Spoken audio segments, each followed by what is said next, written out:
Hey, welcome back everyone.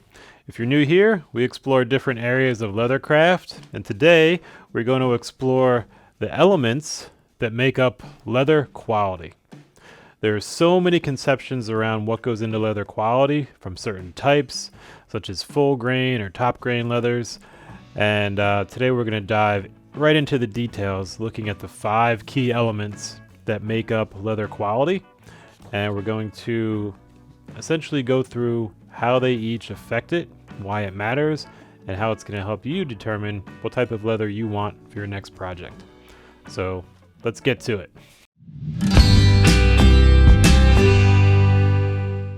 So leather quality can have such vague definition and so many different ways of interpreting it. Most often we see folks referring to something, such as top grain or full grain being the best, and genuine or bonded being the worst qualities. And those essentially refer to, the layer of the leather that it was cut from. And what goes into leather quality is so much more. And on top of that, that can vary from tannery to tannery and even within the same tannery. So in general, leather quality for any type or piece of leather is essentially a moving target, and the better that the quality control that a tannery has, the more consistent that will be over time. However, in general, quality varies greatly, and we're going to take a look at exactly why. So I've got this as an overview for you, and then we've also got this, which is a deeper dive into these different sections. And so the first one is the animal that it comes from. And the physical characteristics of animals, vary a lot. There are certain different fiber compositions, and we could even see, from some examples here, where bison leather has a unique grain pattern on top, and even a unique density to it. And looking at the section for it, we could see that well. And even if we compare that to something such as a goat leather, is going to have a different grain pattern to it. And even when we look at the section of that, it's going to have a very different grain density and even fiber composition. So even between leather types, we're going to have different characteristics that will essentially be interpreted as quality per se. And so the first factor that goes into, leather quality is what animal it comes from. And certain types of leather will be known for different characteristics, such as kangaroo has a very tight fiber density and it's very strong. Cordovan has a very smooth, tight fiber as well. Sheep is a little looser, and so it really all begins with the animal. The next thing that comes into play is the tannery process. Now, the tannery process is going to vary as much as there are tanneries in the world, as well as how they approach tanning. So, for example, in more complex tanneries, you're going to have more processes, generally higher production standards, and more consistent results with higher quality assurance and testing. And so in those tanneries, we typically get higher quality leathers and a more consistent output of that over time. When we're working with more local tanneries, even people who are tanning in their backyard, or tanneries that are newer without as advanced processes and quality control, you're going to get more variation between the batches and potentially lower quality leathers as well. Of course, that's not always the case. You may have some very niche tanners that produce small amounts of very high quality leather. And so it's never a one-to-one that a small tannery is bad. Small tanneries can be great, but in general, as we look at the larger tanneries with larger businesses, they generally have more consistent results and higher quality output. So that's the second key factor as well, because regardless of what animal it comes from, the method that it's tanned will affect it as well. And that includes the type of tanning, from chrome tanning, brain tanning, vegetable tanning. So that's the next big layer in what makes that quality. Because you could have a great hide to start and a poor tanning process, and you're going to end up with, a poor to average piece of leather to work with. Number 3 is the tannery grade. So every tannery produces, runs of leather, and that's essentially when the leather comes in, it goes through the tanning process, and then it comes out as, finished leather ready to cut and sell. And so as every tannery is different, they each have to assign something within a grade range for their tanned leather. And those grades typically are A, B, C, and D. They could also be referred to as 1, 2, 3, and 4. And then there's a 5th grade called utility, and that's basically pure function. It can be very, very rough. And then there's something called tannery run. So the higher grades, like an A, are generally going to have fewer blemishes and a more clean, consistent leather surface. And an example of that would be, something like this, where we've got a great piece of leather. Looks, pretty even, and you can do a lot with that.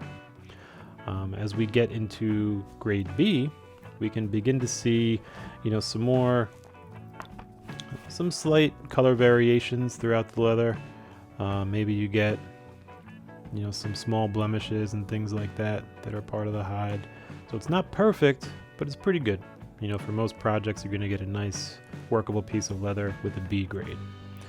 When we get into something like a C grade, you can start to see some more color variations, within the actual fibers themselves, and some more abrasions and cuts that may be part of that natural hide. And then as you get down to a D grade, you see, some much larger blemishes, and you could see, things that are part of it that'll actually impede the use of that piece of leather, for crafting. And so it's kind of like hit or miss in terms of you can get some nice parts from that piece, but it's not going to be as nice as, say, an A grade. That's a whole piece of leather there. And so within that tannery grading system, whenever a tannery does a run, they're essentially going to have leather of all those grades. And they will usually call that tannery run. And some tanneries will assign a percentage of that run to each of the grades. So maybe in general they say, hey, 20% of our runs are A grade, 20% are B grade, and C grade, and on and on. The trick there is that depending on the quality of leather that came in and the quality of that particular run, an A grade from one run may be different than an A grade from another run, even from the same tannery. So a run in March of that year may produce a great leather and of A grade, and a run in November of that year of A grade may produce a pretty good leather, but even be slightly different than the A grade from March. And so that's what's called a tannery run, is essentially that allocation of percentages, to those different grades in a run. And so that's where it gets even a little more complex, because an A grade may look a certain way at one point, and from the same tannery at a different run, the A grade may be a little different. And but in general, as mentioned before, when you work with higher quality tanneries, generally their quality control processes are high enough that you're going to get a pretty consistent thing. However, it's good to be aware of this, because it may change, and you may wonder why an A grade from one tannery is different than an A grade from another, because they self-grade. And a tannery wants to have the quality thing, so they may just call it A grade. So keep that in mind, and you could learn to find good tanneries that will help ensure good quality. Number 4, we have the leather hide cut location in terms of where that leather has come from on the hide itself. And so depending on where your particular piece of leather that you bought, whether it's from the side of the leather or shoulder or the bend or wherever area it may be, that too will affect the fibers, in general their composition, their density, and sometimes how they look and feel, and the surface texture as well. And we kind of get better and better as we go here towards the middle. So it's important to keep that in mind too.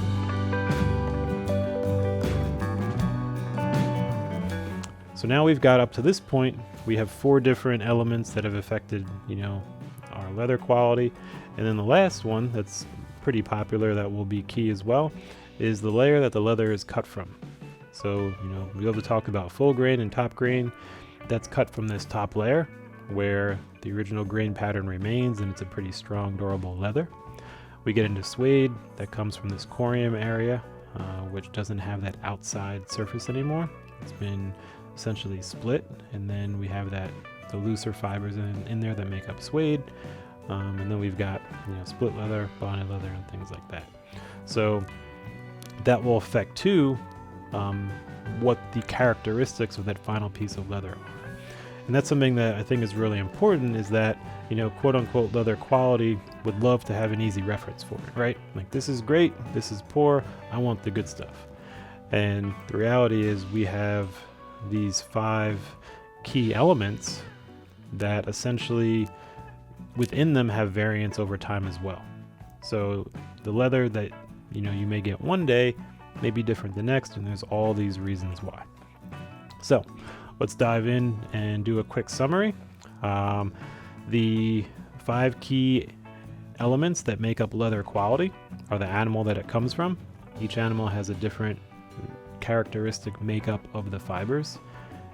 The tanning process that was used, whether it's chrome tanning, brain tanning, vegetable tanning, and the quality level of that tannery's production. And we know that varies a lot from tannery to tannery.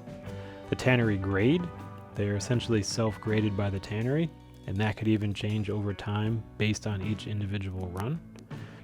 The leather hide cut section, from where the leather was actually cut, you may have all of these things great, and then when you get to the cut section, you may have a piece of the hide that has less desirable characteristics than another piece of the hide, so it gets even to there. And then even once you cut from that piece of the hide, the layer that the leather is cut from will also determine the characteristics of that final piece as well. And so once you stack these 5 elements, that's the leather that you have sitting on your desk and going into your high quality products and items and accessories, and that's what makes it up. So it's pretty magical when you think about it, like the entire journey that leather has to go through in order to get to a desk for crafting and then ultimately into a finished good. It's pretty special, and I think it's one thing that makes leather items unique, is that there's so much that goes into pulling them together, and then when you make something nice with it, that can last literally for decades or longer, with great craftsmanship and great leather behind it. So that is the overall of what really goes into leather quality. So keep that in mind next time you're looking to purchase leather, or even understand what you've got on hand. And I'll include these PDFs as a link in the description, so you could download them if you want them for easy reference. And if you have any questions, let us know. We're happy to chat more. And wishing you all very well. And until next time, keep crafting.